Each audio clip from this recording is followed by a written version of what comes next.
La Menda Pordiao, sì, questa è una storia triste, molto triste. E anche qui c'è il problema con la moglie. Comunque non si può spiegare, la devo raccontare. La Menda Pordiao.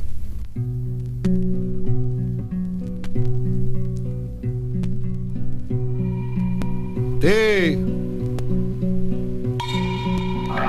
Le chiaro che dice chi là. Te! Stammi ben assente.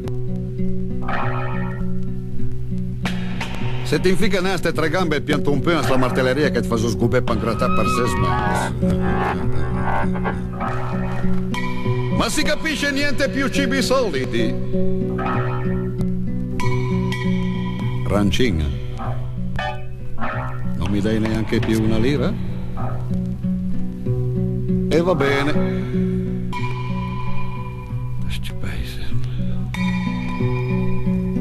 E pensare che dovevo aspettarmelo quando li conoscevo alla dimessai?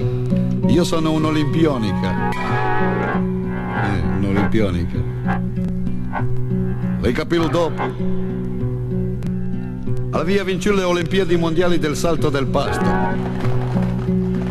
Ma smiava una scheletro scappata dall'istituto universitario di anatomia legale. Dovevo aspettarmelo! Allenante al paese, due morti su trompè con la testa da fuori per risparmiare i grani della fotografia. E smettila di farmi i dispetti. Ieri te la stermamere la mette se non dovevi fare la barba con la macchina caffè elettrica.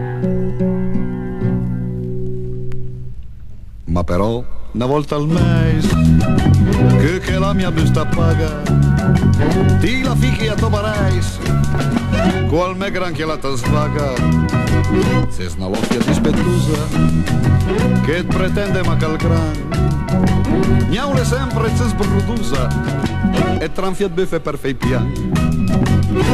Tlas le venge varicuse, te ti dice dal dottore, nonostante il tuo stato, abbia sempre fe l'amor.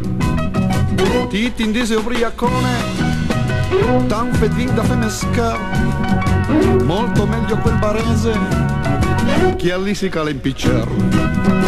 È un signore sempre allegro, a ben come fasti, non lo ricordo che la pita, mentre i dà di mangiumi.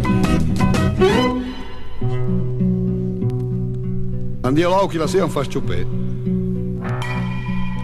Sono diventato così maira che ve lo bitemi in manifesto per rappresentare la fame nel mondo. Oh già. Sono diventato così maira che quando l'hanno portato all'ospedale al dottore per farmi i raggi alla buttare torso nudo contro una finestra la svedia tutto. Denutrizione la dimmi il dottore. Denutrizione. E lo ricordo e gliel'ho capita come pochi, Ma però, una volta al mese, che la mia busta paga, ti la fichi a tomarais, qual me gran che la ta svaga.